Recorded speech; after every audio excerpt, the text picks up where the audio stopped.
Hi friends, welcome to കേര kitchen. ഒരുപക്ഷെ നിങ്ങൾ ചിന്തിക്കുന്നുണ്ടാവും അവതാരിക എവിടെ പോയി. അവതാരിക അല്പം തിരക്കിലാണ്. കഴിഞ്ഞ ലോക്ക്ഡൗണിലാണ് മകൾ ഈ പ്രോഗ്രാം തുടങ്ങിയത്. അവൾ ഫ്രീ ആയിരുന്ന സമയത്ത് തുടങ്ങി. ഇപ്പോൾ അവൾ കോളേജിൽ അവൾ പ്രവേശിച്ചു. അതിൻ്റെ കുറേ തിരക്കായതുകൊണ്ട് അവർക്ക് പഴയതുപോലെ ഈ പ്രോഗ്രാം മുന്നോട്ട് കൊണ്ടുപോകാൻ പ്രയാസമായി തോന്നിയിരിക്കുന്നു. ആ സമയത്ത് അവൾക്ക് ഫുൾ സപ്പോർട്ടായിട്ട് അവളുടെ പപ്പായും മമ്മിയും ഈ പ്രോഗ്രാം ഏറ്റെടുത്തിരിക്കുകയാണ്. ഇനിയും ഞങ്ങൾക്കും ഇല്ലേ ഇങ്ങനെ കുറച്ച് ആഗ്രഹങ്ങളൊക്കെ. ഞങ്ങളും കുറേ കാര്യങ്ങളുമായിട്ട് നിങ്ങളുടെ മുമ്പിൽ വരുന്നതായിരിക്കും. മകൾ സമയം കിട്ടുമ്പോൾ അവളും വരും. അപ്പോൾ ഈ പ്രോഗ്രാം മുന്നോട്ട് കൊണ്ടുപോകാൻ നിങ്ങളെല്ലാം നല്ല കട്ട സപ്പോർട്ട് ചെയ്യണം ഞങ്ങൾക്ക് വേണ്ടി കേട്ടോ. അപ്പോൾ ഇന്ന് ഞങ്ങൾ കൊണ്ടുവരുന്ന പ്രോഗ്രാം എന്താണ് പരിപാടി എന്നുള്ളത് അവൾ പറയും. ഇന്ന് ഞങ്ങൾ തയ്യാറാക്കാൻ പോകുന്നത് അവര് വിളയിച്ചതാണ്. ഇപ്പം ഹോളിഡേയ്സ് ഒക്കെ ആയിട്ട് എല്ലാവരും വീട്ടിലിരിക്കുമായിരിക്കുമല്ലോ. അപ്പം കുഞ്ഞുങ്ങൾക്കൊക്കെ വളരെ ഇഷ്ടമുള്ള ഒരു വിഭവമാണ് അവര് വിളയിച്ചത്. അതെങ്ങനെ ഉണ്ടാക്കുന്നത് നമുക്കൊന്ന് നോക്കാം.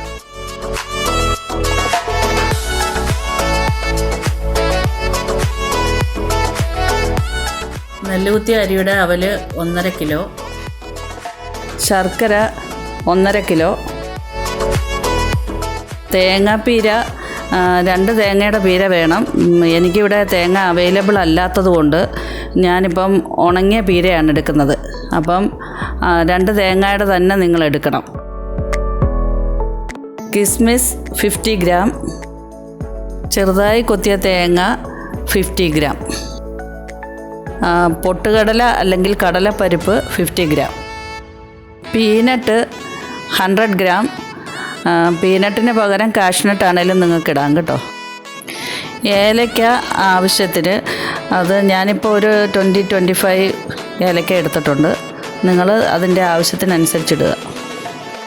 ജീരകപ്പൊടി 2 ടീസ്പൂൺ, നെയ്യ് 50 ഗ്രാം.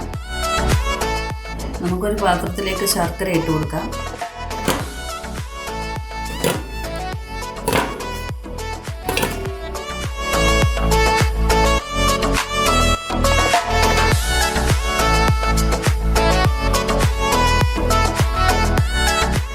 ഇനി ഇതിലേക്ക് നമുക്കൊരു 3 ഗ്ലാസ് വെള്ളം ഒഴിക്കാം.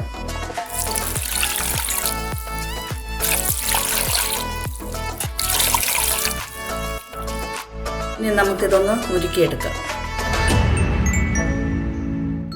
നമ്മുടെ ഈ ശർക്കര ഒന്ന് ഉരുക്കി വരുമ്പോഴത്തേക്ക് ആ സമയം കൊണ്ട് നമുക്ക് നമ്മുടെ പരിപ്പും പീനട്ടും ഒക്കെ ഒന്ന് ഫ്രൈ ചെയ്തെടുക്കാം. നമുക്ക് പാനിലേക്ക് എടുത്തു വെച്ചിരിക്കുന്ന നെയ്യ് ഒഴിച്ചു കൊടുക്കാം.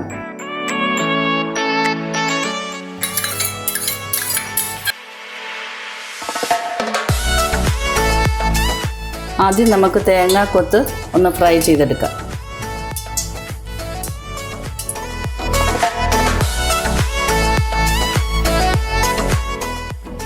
നമ്മൾ ഈ ഓരോ ഐറ്റംസ് ഫ്രൈ ചെയ്യുമ്പം നമ്മൾ പ്രത്യേകം ശ്രദ്ധിക്കേണ്ടതെന്ന് പറഞ്ഞാൽ നമ്മൾ മീഡിയം ഫ്ലെയിമിലിട്ട് നമ്മൾ ഫ്രൈ ചെയ്യണം. ഒത്തിരി കൂടുതലായിട്ട് ഫ്ലെയിം ഉണ്ടെങ്കിൽ അത് കരിഞ്ഞു പോകാൻ സാധ്യതയുണ്ട്, അതിൻ്റെ കളർ നഷ്ടപ്പെട്ടു പോകാൻ സാധ്യതയുണ്ട്. അപ്പം നമ്മളെപ്പോഴും അത് ശ്രദ്ധിച്ച് വേണം ഫ്രൈ ചെയ്യാൻ. ഒത്തിരി കരിഞ്ഞു പോകരുത്. ഒരു മീഡിയം ഫ്ലെയിമിലിട്ട് ഫ്രൈ ചെയ്തെടുത്ത് മാറ്റി വെക്കുകയാണ് ചെയ്യേണ്ടത്.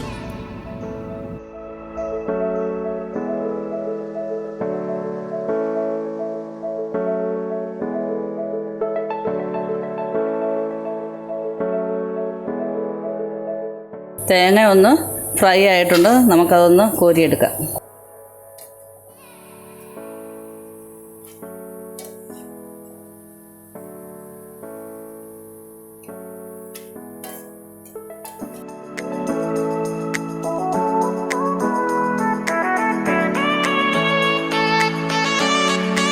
ഇനി നമ്മളെടുത്ത് വെച്ചിരിക്കുന്ന പരിപ്പൊന്ന് ഫ്രൈ ചെയ്തെടുക്കാം.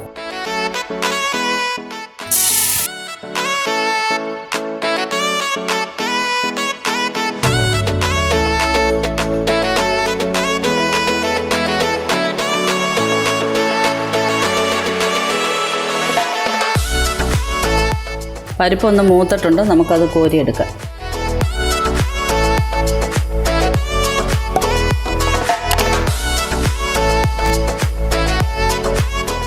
ഇനി നമ്മളെടുത്ത് വെച്ചിരിക്കുന്ന കിസ്മസ് നമുക്കൊന്ന് ഫ്രൈ ചെയ്തെടുക്കാം.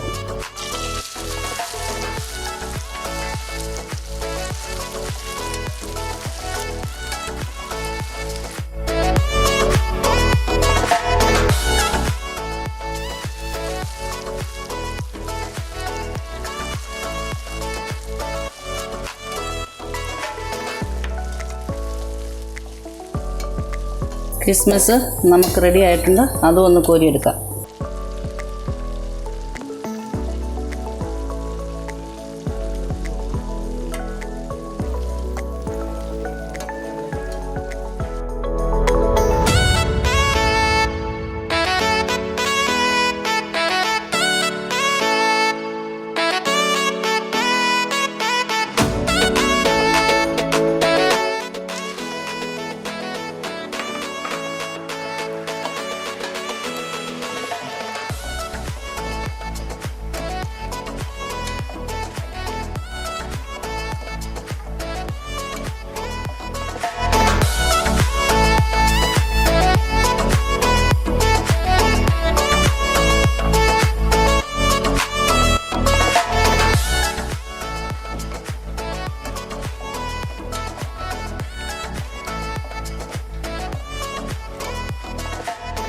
നമ്മുടെ പീനട്ട് ഒന്ന് ഫ്രൈ ആയി വന്നിട്ടുണ്ട്, നമുക്കത് കോരിയെടുക്കാം.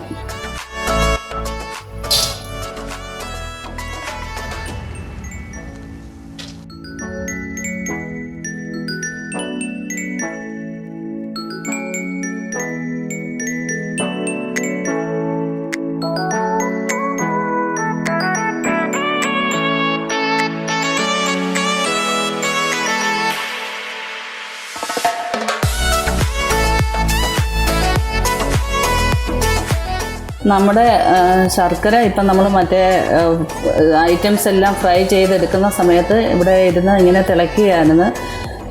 നമ്മൾ കുറച്ച് നേരം തിളപ്പിച്ച് കഴിയുമ്പോൾ നമുക്കത് കാണാൻ പറ്റും, ശർക്കരയിലുള്ള അഴുക്കെല്ലാം ഒരു സൈഡിലേക്ക് അടിഞ്ഞ് മാറിയിരിക്കുന്നുണ്ട്. അപ്പം ഈ ശർക്കരയ്ക്കകത്ത് ശരിക്കും പറഞ്ഞു കഴിഞ്ഞാൽ ഉരുണ്ട് വരാൻ വേണ്ടി അവർ ഷേപ്പ് ചെയ്യാൻ വേണ്ടിയാണ് അതിനകത്ത് കുറച്ച് കുമ്മായം ചേർക്കുന്നുണ്ട്. ഈ കുമ്മായമാണ് ഈ സൈഡിലേക്ക് അടിഞ്ഞ് വരുന്നത്. അപ്പം നമ്മൾ കുറച്ച് നേരം തിളപ്പിച്ച് കഴിഞ്ഞാൽ ആ കുമ്മായം എല്ലാം അടിഞ്ഞ് ഒരു സൈഡിലേക്ക് വരും. അത് കഴിഞ്ഞിട്ട് നമ്മൾ ഈ ശർക്കര ഊറ്റിയെടുക്കുകയാണെങ്കിൽ ആ കുമ്മായത്തിൻ്റെ അംശം അധികം കാണത്തില്ല. അതുകൊണ്ടാണ് കുറച്ച് നേരം ഞാൻ തിളപ്പിക്കാൻ വെച്ചത്. അപ്പോൾ ഈ കുമ്മായം എല്ലാം നല്ലപോലെ ഒരു സൈഡിലേക്കൊക്കെ പാത്രത്തിൻ്റെ സൈഡിലൊക്കെ അടിഞ്ഞിരിപ്പുണ്ട്. ഇനി നമുക്ക് ഇത് തീ ഒന്ന് ഓഫ് ചെയ്തിട്ട് നമുക്ക് ഊറ്റിയെടുക്കാം.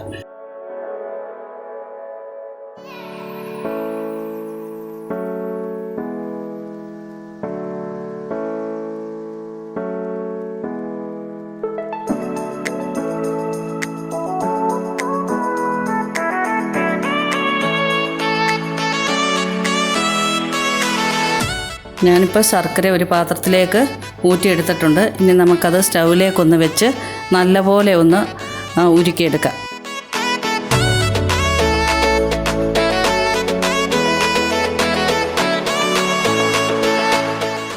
നമ്മൾ ഈ അരിച്ചെടുത്ത ശർക്കരയാണിത്. അത് നമ്മൾ കണ്ട ഇങ്ങനെ ഒന്ന് തൊട്ട് നോക്കുമ്പോഴത്തേക്ക് ഒരു ചെറിയ രീതിയിലൊരു ഒട്ടൽ വന്നിട്ടുണ്ട്. അപ്പം ഇതിലേക്ക് ഇനിയിപ്പം നമുക്ക് നമ്മൾ എടുത്തു വച്ചിരിക്കുന്ന തേങ്ങ ഇട്ട് കൊടുക്കാം.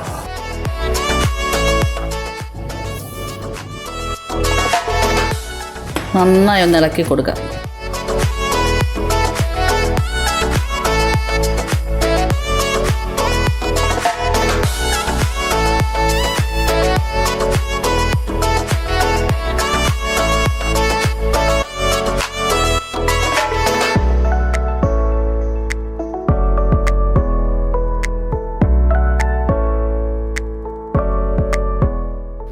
ഞാനിപ്പോൾ ഇവിടെ ഉപയോഗിച്ചിരിക്കുന്ന ഡെസിക്കേറ്റഡ് കോക്കനട്ട് പൗഡറാണ്. നമ്മൾ സാധാരണ ഉപയോഗിക്കുന്ന നല്ല ഉണങ്ങിയ തേങ്ങയുടെ പീരയാണ് എടുത്ത് നമ്മൾ അവൽ വിളയിക്കാൻ ഉപയോഗിക്കുന്നത്. അപ്പം അതിനകത്ത് വെള്ളത്തിൻ്റെ അംശം കാണും. അപ്പം നമ്മൾ ഈ ശർക്കരയ്ക്കകത്തിട്ട് ആ വെള്ളത്തിൻ്റെ അംശം പോകുന്നത് വരെ നല്ലപോലെ തേങ്ങ വിളയിച്ചെടുക്കണം. അങ്ങനെ വിളയിച്ചെടുത്തതിന് ശേഷമേ നമ്മൾ അവലിടാൻ പാടുള്ളൂ. അപ്പം അത് നല്ലപോലെ ഇളക്കി ആ വെള്ളത്തിൻ്റെ ജലാംശം പോകുന്നത് വരെ നമ്മൾ ഇളക്കിക്കൊണ്ടിരുന്ന് തേങ്ങ ഒന്ന് നല്ലപോലെ വിളയിച്ചെടുക്കണം. ഞാനിപ്പോൾ ഇത് നല്ലപോലെ വിളയിച്ചെടുക്കണമെന്ന് പറഞ്ഞത് നമ്മുടെ അവൽ കുറച്ച് നാളൊന്ന് ഇരിക്കാൻ വേണ്ടിയാണ്. ജലാംശം ഉണ്ടെങ്കിൽ അവൽ കനച്ച് പോകും. അതുകൊണ്ട് ആണ് ഞാനിങ്ങനെ പറഞ്ഞത്. പിന്നെ ഉള്ളതെന്ന് പറഞ്ഞു കഴിഞ്ഞാൽ നമ്മൾ ഈ തേങ്ങ ഇട്ട് നല്ലപോലെ ഇളക്കി കൊടുക്കണം. ഇളക്കി കൊടുത്തില്ലെങ്കിൽ അടിക്ക് ചിലപ്പം പിടിക്കാൻ ചാൻസ് ഉണ്ട്. അടിക്ക് കരിഞ്ഞ് പിടിക്കാതിരിക്കാൻ ഇടയ്ക്കിടയ്ക്ക് ഇളക്കി കൊടുക്കുക.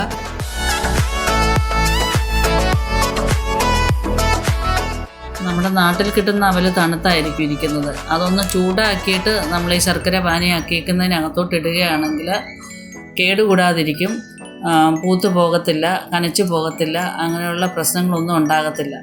ഇവിടെ ഞാനിപ്പോൾ ഇട്ടേക്കുന്നത് ഒന്ന് ചൂടാക്കിയിട്ടല്ല ഇട്ടേക്കുന്നത്, കാരണം ഇവിടെ കിട്ടുന്ന അവൽ നല്ല ക്രിസ്പി ആയിട്ടാണ് ഇരിക്കുന്നത്. അതുകൊണ്ട് അത് ചൂടാക്കേണ്ട ആവശ്യമില്ലാത്തത് കൊണ്ട് ഞാൻ ചൂടാക്കാതെ ഞാൻ ഇതിനകത്തിട്ട് യോജിപ്പിക്കുകയാണ് ചെയ്യുന്നത്.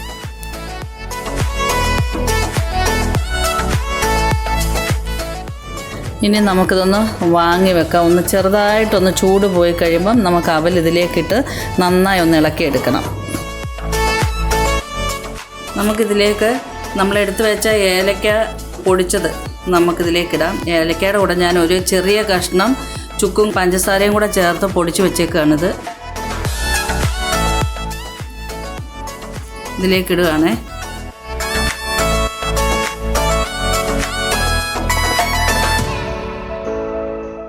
ജീരകവും ചെറിയ ജീരകമാണ്, ചെറിയ ജീരകവും കൂടെ ഇടാം.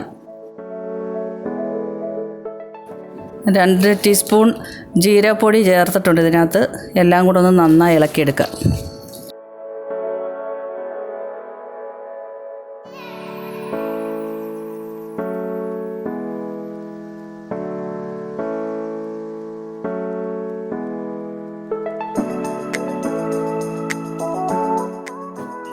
ഇനി ഇതിലേക്ക് നമുക്ക് എടുത്തു വച്ചിരിക്കുന്ന അവൽ ഇട്ട് കൊടുത്ത് കുറേശ്ശെ ഇട്ട് കൊടുത്ത് നന്നായി ഇളക്കി യോജിപ്പിച്ചെടുക്കാം.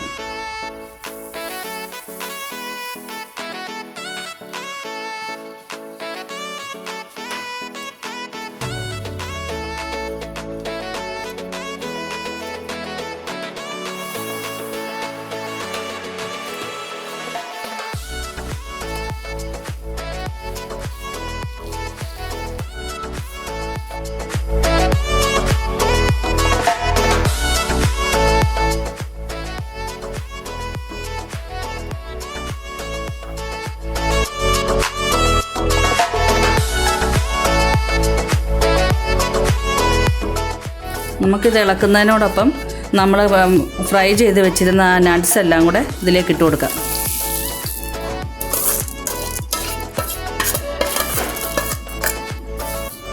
ഇനി നന്നായി ഇളക്കി യോജിപ്പിക്കണം.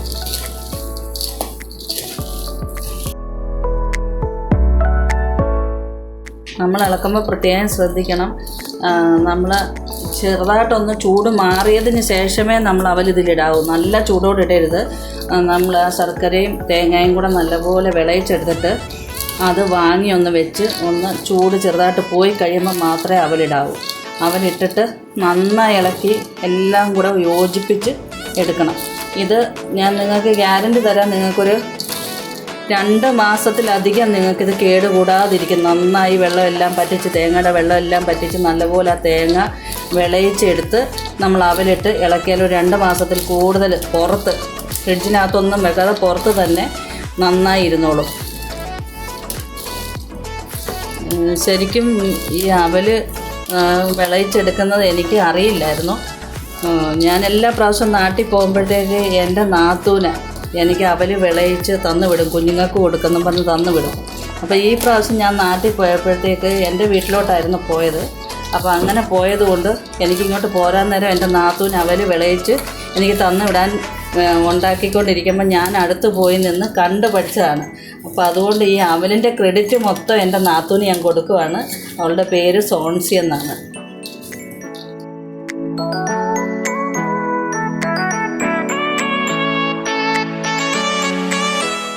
നമ്മുടെ അവൽ നന്നായി ഇളക്കി നല്ലപോലെ എല്ലാം യോജിപ്പിച്ച് ഞാൻ എടുത്തിട്ടുണ്ട്. നിങ്ങൾ നോക്കിക്കേ, അവൽ നന്നായിട്ട് യോജിപ്പിച്ചെടുത്തിട്ടുണ്ട്. ഇതേപോലെയാണ് നിങ്ങൾ ചെയ്യേണ്ടത്. നമ്മുടെ അവൽ റെഡി ആയിട്ടുണ്ട്. ഇനി നമുക്കിതൊരു സെർവിങ് ഡിഷിലേക്ക് മാറ്റാം.